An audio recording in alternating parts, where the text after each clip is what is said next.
اللہ نے قاتل کی سزا قرآن میں بیان کر دی ہے، فقد جعلنا لولیہ سلطانا فلا یسرف فی القتل، کہ اگر کسی نے کسی کو قتل کیا ہے تو مقتول کے جو وارث ہیں ان کو یہ حق حاصل ہے، قدرت حاصل ہے کہ وہ قاتل کو قتل کر دیں، یہ بھی حق حاصل ہے۔ نمبر 2، یہ حق بھی حاصل ہے کہ دیت لے کے بولو نا بھائی چھوڑ دیں۔ وارثوں میں کسی ایک نے بھی معاف کر دیا تو قاتل سب کی طرف سے بولو نا یار معاف۔ بھائی ایک یہ میں مسئلہ اس لیے بھی بیان کر رہا ہوں، آج کل گاؤں دیہاتوں میں بڑا ظلم ہوتا ہے اور شہروں میں سزا ہی نہیں ملتی۔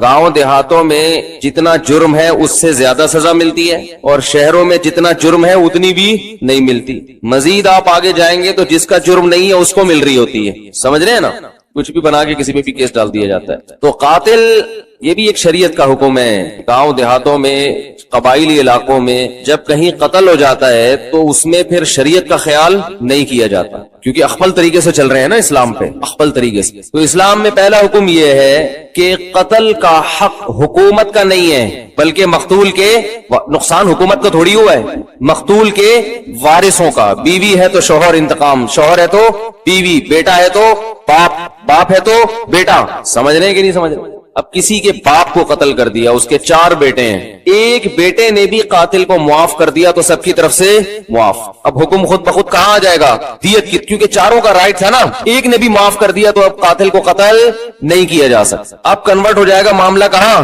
دیت کی طرف۔ تو جو دیت معاف کرے گا اس کے حصے کی تو معاف ہوگی، دوسرے کی معاف، مثلاً دیت 1 کروڑ روپے بنتی ہے اور وارث کل 4 ہیں، تو ایک نے دیت معاف کر دی تو پوری 1 کروڑ معاف، 25% معاف ہو جائے گی، کیونکہ آپ دوسرے کا حق معاف نہیں کر سکتے، اپنے حق میں دستبردار ہو سکتے ہیں۔ سمجھ رہے ہیں کہ نہیں سمجھ رہے بھائی؟ تو قاتل کے اولیاء کے علاوہ کسی اور کو، مقتول کو، قاتل کو، مقتول کے اولیاء کے علاوہ کسی اور کو قاتل کے قتل کی اجازت، بولتے کیوں نہیں یار، کیا ہو گیا؟ بول دو نا نہیں ہے، یہ سبق یاد کرو نا۔ مثال کے طور پر کسی نے کسی کو قتل کر دیا، اب اس کے بیٹے انتقام نہیں لے رہے، چاچے آ کے انتقام لے رہے ہیں، تو چاچوں کو حق ہے بھائی، چاچوں کو حق حاصل ہے۔ بعض گاؤں دیہاتوں میں یہ رواج ہے کہ عورت سے کوئی فحاشی کا کام ہو جائے، کسی آشنا کے ساتھ بھاگ گئی یا کوئی غلط تعلق ہو گیا تو اسے قتل کر دیتے ہیں، اور کمال کی بات ہے کہ قتل شوہر نہیں کر رہا بلکہ عورت کے دوسرے رشتہ دار کر رہے ہیں۔ یہ ظلم در ظلم ہے یا نہیں ہے؟ میت کو پڑھ کر بخشنا، میری والدہ کا جنوری میں انتقال ہوا تھا، ہم ان کے لیے کیا کیا صدقہ جاریہ کر سکتے ہیں؟ نیز کیا ان کو کچھ پڑھ کر بخش سکتے ہیں؟ یہ کہاں تک صحیح ہے اور کیا اس کا ثواب میت کو پہنچتا ہے؟ مسز عمر ریاض سے۔ قرآن کی تلاوت وغیرہ پڑھ کے میت کو ثواب پہنچانا، جس کو ایصال ثواب کہتے ہیں، اس میں یہ اختلافی مسئلہ ہے۔ احناف کے ہاں یہ جائز ہے، بعض فقہا اس کی حقیقت کے قائل نہیں ہے۔ تو انسان کو ایک فقہ کو فالو کرنا چاہیے اور دوسرے فقہا کا بھی احترام کرنا چاہیے۔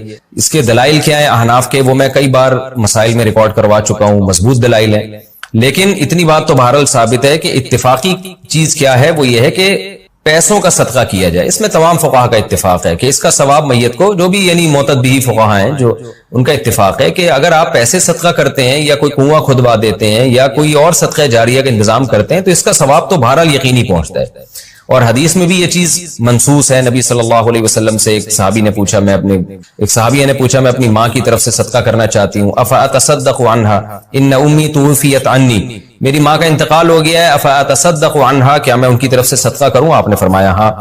تو اس لیے زیادہ فوکس جس چیز کو کرنا چاہیے وہ ہے پیسے صدقہ کریں اپنی والدہ کے لیے، اور کوئی مدرسہ بنا دیں، مسجد بنا دیں، یا مسجد میں تعاون کر دیں، یا مدرسے میں تعاون کر دیں، یا یتیم خانے میں تعاون کر دیں۔ اس طرح سے کوئی بھی صدقہ جاریہ ہو یا ویسے ہی کوئی صدقہ کسی غریب کی مدد، اور دل میں نیت کر لیں کہ اس کا ثواب میری والدہ کو پہنچے، تو یہ انشاءاللہ آپ کی والدہ کو ثواب پہنچے گا۔ میں بھی دل سے دعا کرتا ہوں اللہ تعالیٰ آپ کی والدہ کی مغفرت فرمائے اور ان کے درجات کو بلند کرے۔ قرآن بخشنے کا طریقہ کیا ہے؟ قرآن مجید بخشنے کا صحیح طریقہ کیا ہے؟ کہتے ہیں کہ پہلے الحمد شریف پڑھے گا، پھر حمد و ثنا کرے گا، پھر تینوں قل پڑھے، پھر اس کے یہ کہے کہ اس کا ثواب ہمارے نبی صلی اللہ علیہ وسلم کو اور اس کے بعد حضرت آدم سے لے کر قیامت تک آنے والے تمام انسانوں کو پہنچائے، پھر آخر میں جس کے لیے قرآن پڑھا گیا اس کا نام لے کر بخش دے۔ کیا یہ طریقہ صحیح؟ آفرین انڈیا سے۔ دیکھیں، قرآن بخشنے کا کوئی مخصوص طریقہ صحابہ سے ثابت نہیں ہے، صرف اتنا ثابت ہے کہ نبی صلی اللہ علیہ وسلم نے صدقہ کرنے کا حکم دیا ایک صحابیہ کو کہ وہ اپنی ماں کے لیے صدقہ کریں۔ تو اس سے علماء نے استدلال کیا کہ صدقہ بھی ایک نیکی ہے، تو کوئی بھی نیکی کسی کے لیے بھی کی جا سکتی ہے۔ تو بہتر تو یہی ہے کہ جس چیز کا حدیث میں صراحتاً ذکر ہے اسی کو فالو کریں، یعنی صدقات و خیرات کیا کریں میت کے لیے، لیکن کوئی قرآن یا کوئی اور نیکی پڑھ کے بھی اگر ایصال ثواب کرنا چاہتے ہیں تو بھی ٹھیک ہے، اس کا کوئی خاص طریقہ نہیں ہے، بس دل میں نیت کر لیں کہ اللہ اس کا ثواب فلاں کو پہنچے۔ باقی یہ جو کہا جاتا ہے پہلے الحمد شریف پھر فلاں پھر یہ، اس کا کوئی ثبوت نہیں ہے۔ کوئی بھی نیکی کسی بھی طریقے سے کی جا سکتی ہے اور دل میں یہ دعا کی جا سکتی ہے اللہ اس کا ثواب فلاں کو پہنچا دے۔ رہا یہ مسئلہ کہ اتنے ساروں کو پہنچا دے، آدم علیہ السلام سے لے کر فلاں فلاں لوگوں تک، پھر تمام پیغمبروں تک، صحابہ تک، تو یہ بھی جائز ہے کیونکہ ناجائز ہونے کی کوئی دلیل نہیں ہے۔ لیکن اس میں علماء کی دو رائے ہیں، بعض علماء یہ کہتے ہیں کہ ثواب تقسیم ہو کے پہنچتا ہے، تو جتنے لوگوں کو شامل کریں گے ثواب ڈیوائڈ ہو جائے گا، اور بعض کی رائے یہ نہیں کہ نہیں تقسیم نہیں ہوتا بلکہ ہر ایک کو پورا پورا پہنچتا ہے۔ تو ان میں سے کسی بھی مسلک پہ کوئی مضبوط قرآن و سنت سے دلیل کسی کے پاس نہیں ہے کہ اللہ کی رحمت سے امید کی جا سکتی ہے کہ اللہ سب کو سارا ہی ثواب پہنچا دیں، اللہ چاہیں تو ڈیوائڈ کر کے پہنچا دیں۔ تو اس لیے کوئی ایسا خاص طریقہ نہیں ہے، جس طرح سے چاہیں کر لیں آپ۔ میرا جو اپنا معمول ہے، میں تو یہی کرتا ہوں کہ ایک تو صدقات و خیرات کو فوکس کرتا ہوں، جو میرا جو معمول ہے کہ جو میت کے لیے جو حدیث میں جو چیز منصوص ہے، جو متفقون علیہ، اور اگر قرآن پڑھ کے کرنا چاہیں تو دل میں بس اتنی نیت کہ سورہ فاتحہ پڑھی یا کوئی بھی سورت پڑھ لی، اللہ اس کا ثواب فلاں کو پہنچے، تو سب طریقے ٹھیک ہیں۔ جنازے کے سامنے قرآن پڑھنے کی حقیقت، جنازے کے سامنے جو لوگ قرآن پڑھتے ہیں یا سورہ یاسین پڑھتے ہیں، کیا یہ عمل حدیث سے ثابت ہے یا بدعت ہے؟ عبد الصمد صاحب نے انڈیا سے پوچھا ہے۔ جنازے کے سامنے اسپیشل جنازے کی وجہ سے قرآن پڑھنا یا سورہ یاسین پڑھنا میرے علم میں ایسی کوئی حدیث نہیں ہے، تو اور جب تک جنازے کو نہلایا نہ گیا ہو تو اس کے سامنے تلاوت کرنے کو فقہاء نے غلط لکھا ہے، ناجائز لکھا ہے۔ تو جب تک جنازے کو نہلایا نہ جائے تو پھر نہلانے کے بعد آپ اس کے سامنے قرآن پڑھ سکتے ہیں، لیکن کوئی سنت عمل نہیں ہے۔ ہوتا یہ ہے کہ جب جنازے کو نہلا کے لایا جاتا ہے، گھر میں رکھا جاتا ہے، تو جب تک یعنی نماز جنازہ کے لیے لوگ جمع نہیں ہوتے، میت کو گھر میں رکھا جاتا ہے، تو اس دوران علماء یہ کہتے ہیں کہ اس کے پاس بیٹھ کے قرآن کی تلاوت کریں۔ وہ اس لیے کہتے ہیں کہ ورنہ اگر تلاوت نہیں کریں گے تو ادھر ادھر کی فضول باتیں کرنا شروع کر دیں گے، لوگ غیبتیں بھی شروع کر دیتے ہیں۔ اب جنازہ رکھا ہوا ہے تو بہتر ہے نا کہ اللہ کو یاد کیا جائے، اللہ کا ذکر کیا جائے، آخرت کی یاد کو تازہ کیا جائے۔ تو علماء اس لیے کہتے ہیں کہ وہاں بیٹھ کے قرآن پڑھ لو یا سورہ اخلاص پڑھ لو، سورہ یاسین پڑھ لو، کوئی بھی سورت پڑھ لو، تاکہ آپ فضول چیزوں میں اپنا ٹائم برباد نہ کریں، اس وجہ سے کہا جاتا ہے۔ اور اس میں پھر جنازے کی میت کے ایصال ثواب کی نیت بھی کی جا سکتی ہے، کیونکہ اس میں بہرحال فقہاء کا اختلاف ہے کہ میت کے لیے قرآن پڑھنا جائز ہے یا نہیں ہے۔ اور صدقے کے بارے میں تو ہمیں حدیث ملتی ہے کہ آپ صلی اللہ علیہ وسلم سے صحابیہ نے پوچھا فَأَتَصَدَّقُ عَنْهَا، میری ماں کا انتقال ہو گیا، میں صدقہ کروں؟ آپ نے فرمایا ہاں۔ تو جمہور علماء نے اس سے استدلال کیا کہ جب صدقہ بھی ایک نیکی ہے تو وہ نیکی پہنچائی جا سکتی ہے میت کو، تو اس میں ایک علامت بیان کی ہے کہ کوئی بھی نیک عمل پہنچایا جا سکتا ہے، تو قرآن کی تلاوت بھی نیک عمل ہے۔ بعض فقہا کہتے ہیں کہ نہیں، صدقہ تو جائز ہے کیونکہ حدیث میں صدقے کا ذکر ہے، تلاوت کا ذکر نہیں ہے، لہذا تلاوت جائز نہیں۔ تو اختلاف رائے ہے اس میں۔ بر صغیر میں چونکہ فقہ حنفی کو فالو کیا جاتا ہے، اور میری رائے میں فقہ حنفی کی دلیل بہت مضبوط ہے، کیونکہ احادیث میں آپ صلی اللہ علیہ وسلم نے ہمیشہ اصول یہ رہا ہے کہ جزئیے کے ضمن میں کلیات سکھائے جاتے ہیں۔ جیسے قرآن میں آتا ہے نا لا تقل لہما اف، ماں باپ کو اف مت کرو، تو یہ ایک مثال ہے، مطلب یہ کہ تکلیف نہ دو۔ تو اسی طرح جو حدیث میں آتا ہے صدقہ کر سکتے ہو میت کے لیے، تو ایک مثال ہے، مطلب یہ کہ کوئی بھی نیکی کی جا سکتی ہے۔ اور دوسری بات یہ کہ حنفیہ کا جو قول ہے نا اس میں ذرا وسعت زیادہ ہے، اللہ کی رحمت کو آپ پھیلا دیتے ہیں کہ بھئی اگر میت کے لیے تلاوت بھی جائز ہونے کا ہم فتویٰ دیں گے تو اس سے اس بہانے لوگ تلاوت کریں گے، ثواب حاصل کریں گے، اور اللہ سے امید ہے کہ اللہ اس میت کو ثواب پہنچائے گا، تو اچھا ہے نا، اللہ کی رحمت سے اچھی امیدیں لگائیں۔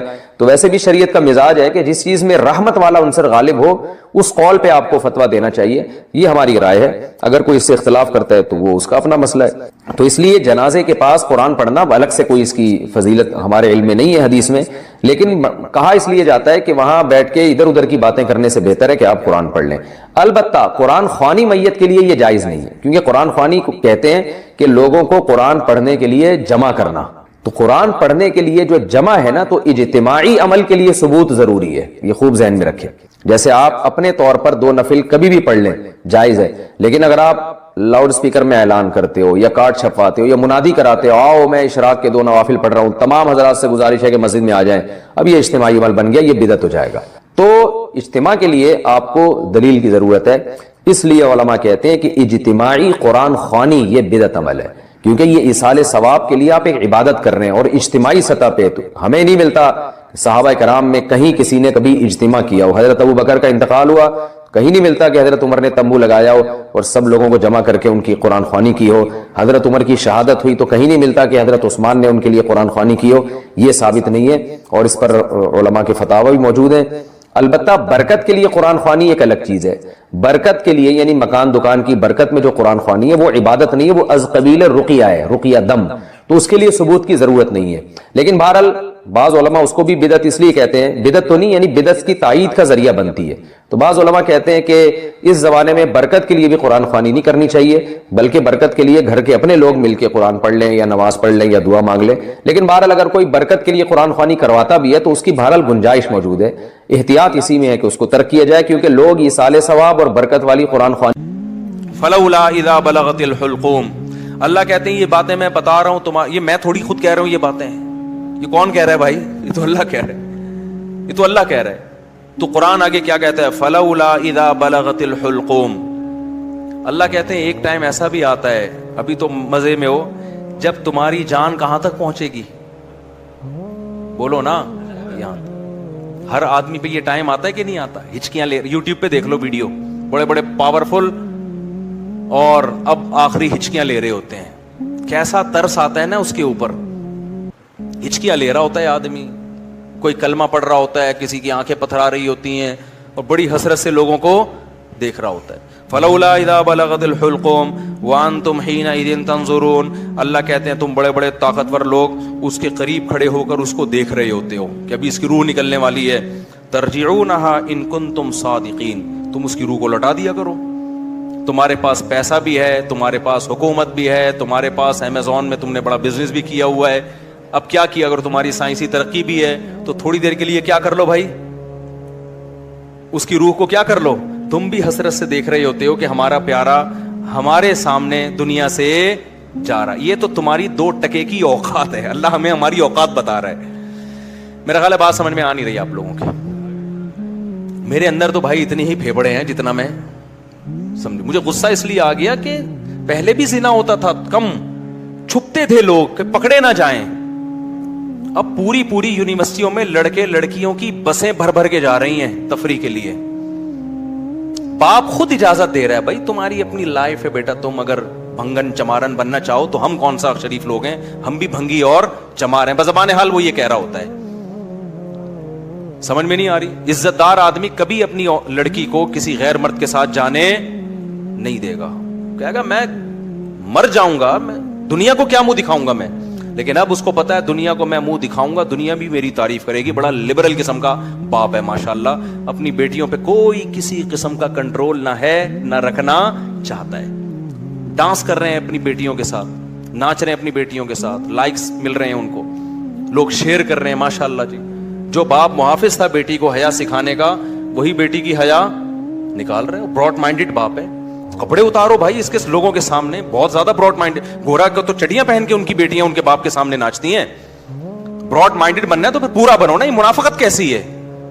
اگر غلط ہے تو پھر, اگر گورا غلط ہے تو پھر یہ عمل بھی غلط ہے جو یہاں ہو رہا ہے. شادیوں میں ناچ رہی ہیں بہنیں بھائیوں کے ساتھ. تو ناچ گانے پہلے بھی ہوتے تھے, تو تھوڑا حیا تھی, تمیز تھی لوگوں میں کہ کس کے سامنے ناچنا ہے اور کس سے اپنے ناچ کو چھپانا ہے. لیکن اب کیا ہو رہا ہے, غیرت ختم. وہی بات ہے جب آخرت پر ایمان ختم ہوگا, جب اللہ کے سامنے جواب دینے کا خوف ہی ختم ہو گیا, تو پھر جو چاہے کرتے پھرو. تو قرآن کہہ رہا ہے ایک وقت آتا ہے جب تمہاری جان کہاں پہنچتی ہے, حلق میں, اور تم دیکھ رہے ہوتے ہو. وَنَحْنُ أَقْرَبُ إِلَيْهِ مِنْكُمْ. اللہ کہتے ہیں جتنے تم اپنے عزیز کے قریب کھڑے ہوتے ہو نا حسرت سے, ہم تم سے بھی زیادہ اس کے قریب ہوتے ہیں اور اس کی کیفیات کو جانتے ہیں ہم. فلولا ان کنتم غیر مدینین. اللہ کہتے ہیں اگر تم یہ سمجھتے ہو تمہارے اوپر کسی کا کنٹرول ہی نہیں ہے, آزاد ہو, بڑے پاورفل ہو, ترجعونها ان کنتم صادقین, تو آج اپنی طاقت کا استعمال کرو. یہ تو تمہارا عزیز ہے, تمہارا معشوق ہے, اس کی جدائی تو تم برداشت کر نہیں سکتے, اس کو مرنے سے روک لو. پھر سارے ڈاکٹر عاجز آ جاتے ہیں کہ نہیں آ جاتے؟ سارے ڈاکٹر کیا کہہ دیتے ہیں, بھائی ہمارے بس میں نہیں. میں آغا خان میں تھا, اچانک چیخوں کی آواز آئی نا, اچانک عورتیں مردوں کی چیخوں کی آواز آئی.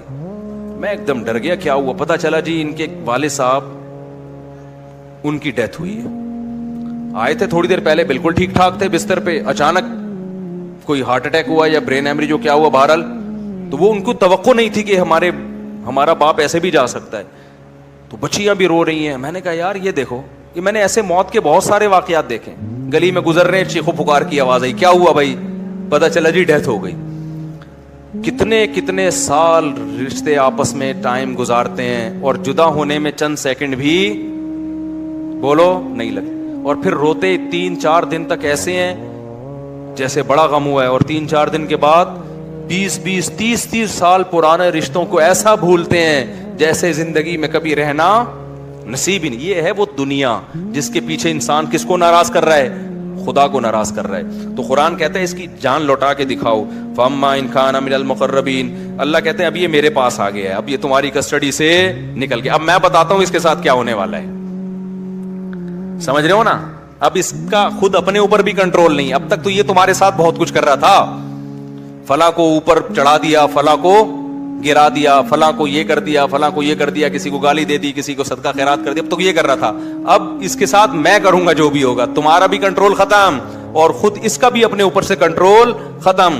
فَأَمَّا إِنْ كَانَ مِنَ الْمُقَرَّبِينَ, اللہ کہتے ہیں یا تو یہ نیک لوگوں میں سے تھا, ساری زندگی اس نے مجھے یاد رکھا, میرے احکام کو فالو کیا. فَرَوْحٌ وَرَيْحَانٌ, تو اس کے لیے خوشبوئیں ہیں, وَجَنَّتُ نَعِيمٌ, اور خوشخبریاں ہیں ہمیشگی کے باغات کی. وَأَمَّا إِنْ كَانَ مِنْ أَصْحَابِ الْيَمِينِ, دائیں ہاتھ والوں میں سے تھا. فَسَلَامٌ لَكَ مِنْ أَصْحَابِ الْيَمِينِ, اللہ کی طرف سے اس کو سلامتیاں ملنا شروع. ایسے بہت سارے واقعات ہیں اہل اللہ کے کہ موت کے وقت انہوں نے فرشتوں کو دیکھا اور موت کے وقت وہ باتیں کرنے لگے کہ اللہ کی طرف سے ہمیں نیک فرشتے ہماری روح قبض کرنے کے لیے آئے. میں نے بھی ایسے واقعات سنائے ہیں آپ کو پہلے بیانات میں, بھی بہت وقت ہو گیا تو میں اس کو اسکپ کر رہا ہوں. بہت ایسے واقعات ہیں, شہداء کے بہت واقعات ہیں. میرے والد صاحب نے بتایا کہ ایک قاری صاحب ہندوستان میں قرآن پڑھایا کرتے تھے, ساری زندگی ان کے نا بچوں کو قرآن پڑھانے میں گزری. موت کے وقت نا ان کی جسم سے روشنی کا گولا نکل کے گیا ہے, سب نے دیکھا جتنے لوگ تھے. حضرت مولانا اشرف علی تھانوی رحمۃ اللہ علیہ, جن پر آج لوگ بڑے اوٹ پٹانگ قسم کے اعتراضات کرتے ہیں, ان کی جب ڈیتھ ہوئی ہے نا, تواتر سے جو ان کے قریب لوگ کھڑے ہوئے تھے انہوں نے بتایا کہ ان کی 3 انگلیوں سے روشنی کی کرنیں نکل رہی تھی موت کے وقت, کیونکہ پوری زندگی نا ان 3 انگلیوں سے تصنیف کا کام کیا ہے. ان کی سینکڑوں تصانیف ہیں جن سے بہت, اگر مولانا اشرف علی تھانوی رحمۃ اللہ علیہ ہندوستان میں نہ ہوتے نا تو آج یوں کہا جائے نا کہ میں بھی شاید بدعتی ہوتا, تو یہ بات غلط نہیں ہوگی. ہندوستان میں جو بدعتوں کو روکنے میں سب سے بڑا کردار ہے وہ مولانا اشرف علی تھانوی رحمۃ اللہ علیہ کا, کیونکہ تصوف میں اتنا غلو ہو گیا تھا کہ 20 قسم کی بدعتیں شامل ہو, پیر پرستی اور تصوف, اس پہ ان کی بہت ساری کتابیں ہیں اور بہت کام کیا انہوں نے, کسی کی ملامت کی پرواہ نہیں کی. تو انتقال کے وقت کیا تھا, کرنیں نکل رہی تھی. ایسے بہت ساری کرامتیں ہوتی ہیں. تو قرآن کہہ رہا ہے فروح وریحان وجنت نعیم واما ان کان من المکذبین الضالین, اور اگر گمراہ لوگوں میں سے تھا تو اس کو بتا دیا جاتا ہے فنزل من حمیم, تیرا ٹھکانہ کھولتا ہوا پانی ہے جو تجھے پلایا جائے گا, وتصلیۃ جحیم, اور بھڑکتی ہوئی آگ ہے جس میں تجھے داخل کیا جائے گا. آخر میں اللہ اس صورت میں کہتے ہیں ان ھذا لہو حق الیقین, اے لوگو یہ جو باتیں ہم کر رہے ہیں ہمیں اللہ کی قدرت سمجھ میں نہیں آتی. ایک غلیظ پانی سے انسان کو بنایا, میں نے اس پانی کو دیکھو, اور بنا کے کیا فجعلہ نسبا وصہرا, اس کو 2 خاندان دے دیے, ددیال ننیال, اور بلوغت کے بعد ایک خاندان دے دیا سسرال. اتنی بڑی عزت دے دی اس کو, خاندانوں میں پیدا کیا. اس کی خوشی پہ ددیال ننیال بھی خوش ہوتا ہے, سسرال بھی خوش ہوتا ہے. اس کے رونے پہ ددیال ننیال بھی روتا ہے اور سسرال بھی روتا ہے. ایک پانی کو اتنی عزت آٹومیٹیکلی اب بولتی بند نہیں مل سکتی. لوگ کہتے ہیں نا بولو نہ نہیں بولا کرو, آپ خود ہی بول لیا کریں تاکہ میں بولو نہ نہیں بولا کروں, سینٹینس مکمل کر لیا کریں. ایک غلیظ پانی تھا, کوئی کہہ سکتا تھا ایک ایسے پروسیس سے اس کو ابھی گزارا جائے گا, ایک ایسی مشین میں کہ یہ چودھری اور وڈیرا بنے گا, ٹھیک ہے نا, یہ سائنٹسٹ بنے گا, اور یہ ایک سیاستدان بنے گا, یہ ایک بڑا آدمی بنے گا, یہ ملینز بنے گا, بلینئرز بنے گا, اور پھر اس کا ایک خاندان ہوگا. اس کو تنگ کرو گے, اس کا باپ بھی آئے گا, ماں بھی آئے گی لڑنے کے لیے, پورا پیچھے خاندان ہوگا, اس کے رونے پہ خاندان روئے گا. پھر اس کا ایک, اللہ نے تو ایک سسرال کا ذکر کیا, میں نے اس آیت کی قدر کرتے ہوئے میں نے کہا جب سسرال اتنی بڑی نعمت ہے تو 4 ہونے چاہیے. تو میرے اوپر یہ آیت اور زیادہ فٹ آ رہی ہے.